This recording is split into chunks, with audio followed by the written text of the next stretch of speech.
I'm guessing you heard about how important it is to invest, or that term, putting your money to work, but the problem is you have no idea how to do it.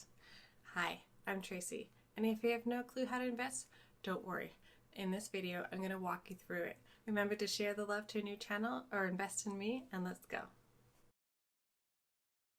To start, we have to discuss what investing even is and what is the point. So I'm not going to spend too much time here, but the point is simple. You want your money to work for you or to make more money. So investing is basically putting your money into something like stocks or real estate instead of keeping all your money as savings account or as cash. And this is where it's going to earn very minimal interest. So you need to invest in things like assets to have the potential to grow in value or provide you some income. Basically, you need to keep your money safe from inflation because inflation is just eroding the value of your money. So let's get excited about investing and what investing can do for you. So step one is just going to be checking to see if you have a 401k. And a 401k is just a type of retirement savings plan that is offered by many employers to their employees. If you don't have one, don't worry and you can skip ahead. But if you do have one, well, this is your step one. As an employee, you can choose to contribute to a portion of your pre-tax income to your 401k plan. Now, this is money that's going to be deducted directly from your paycheck before taxes are withheld, which can help lower your taxable income for the year. And the money in your 401k is typically invested in a range of things like mutual funds, bonds, and other assets. And you can choose how you want to allocate your contributions among these options based on your risk level and your investment goals. So before you do any type of investing, you should always start and check to see if you have a 401k. And also check to see if you have employer contributions. So some employees may also contribute to your 401k as part of their benefit package.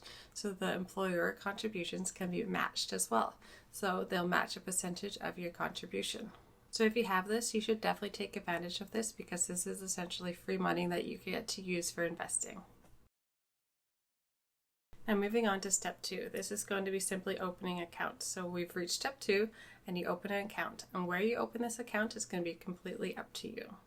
The most popular ones are going to be Vanguard or Fidelity.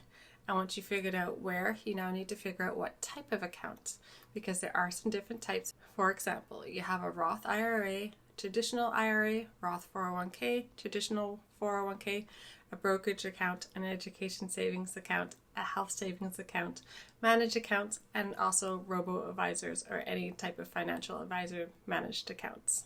So yes, there are lots of different options with its own features, tax benefits, contribution limits, and investment options.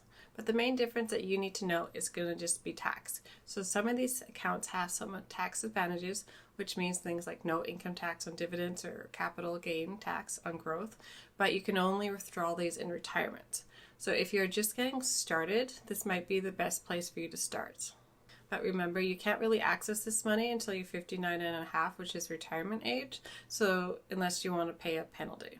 So overall, if you're new to investing or a beginner, likely the best account for you is just going to be a Roth IRA.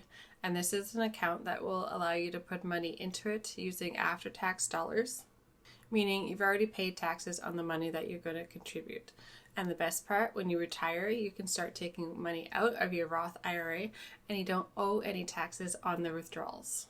So basically, this is a really, really great account to have. Let's move into step three, which is going to be transferring your money. Now, all you have to do is simply transfer your money into your account, such as that Roth IRA that we just talked about. And today, everything is so simple that you don't even need to go to the bank. You can just do it at home on your computer or on a phone app. Now, figure out how much you want to put in. And this is going to depend on things like your age, your budget, and your money goals. So if you're completely new or if this is your first time, you might want to start small. And now that you have money in the account, the next step is really important. You have to invest that money. And yes, this might seem confusing, but even in these accounts, you still have to invest the money in the account, or it's just kind of sitting there making very minimal interest. And step four is the big one, buying investments. So step four is now buying investments for that account. So this is where you get to have the fun part and decide basically what you want to do. So you get to decide with things like stocks and bonds, and we're going to discuss both of those, so keep watching. First, we'll talk about stocks. So when you buy a stock, you're basically just purchasing a share of the company. Now, this means you have a claim on a portion of the company's assets and their earnings. So the price of a stock is going to really be determined by the supply and demand of the market. Now, you can buy individual stocks or you can buy them as part of a fund.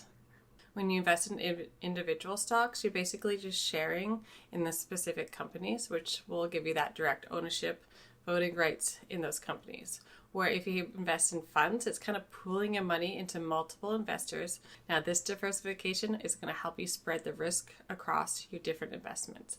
So investing as funds is often much simpler and safer, but they might have some fees and be a little bit more expensive.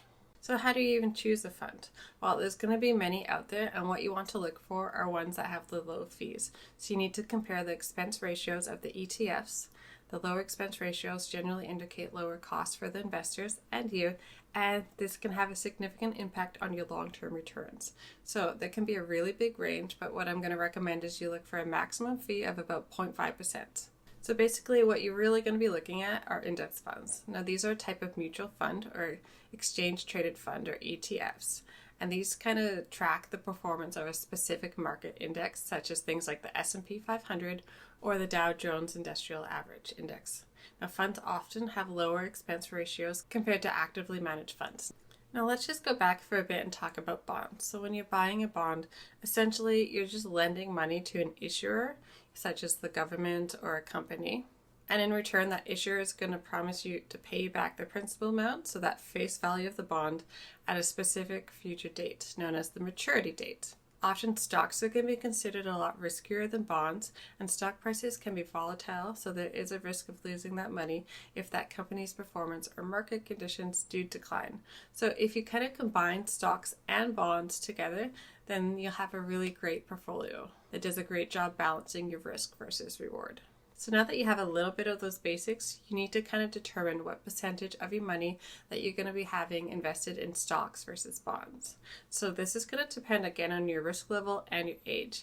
If you're older, bonds are really nice and stable. If you're young, you can maybe take that risk and invest in things like stocks.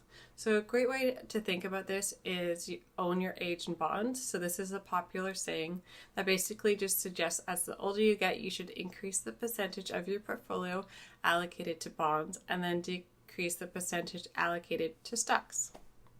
So for example, if you're only 30 years old, that rule implies to you that you should have approximately 30% of your investment portfolio allocated directly in bonds, and that remaining 70% is going to be allocated to stocks and any other assets. Great, so now you have all the basics to start investing. So simply open up that brokerage account such as Vanguard and Fidelity, transfer some money in, and start buying either stocks or bonds. And the next step is basically just watching your money grow. So I hope this video provided you some value, and I do plan on doing some more investing videos in the future, like on ETFs. I'll see you in the comments. Yes, I love reading your comments. Much love, Tracy.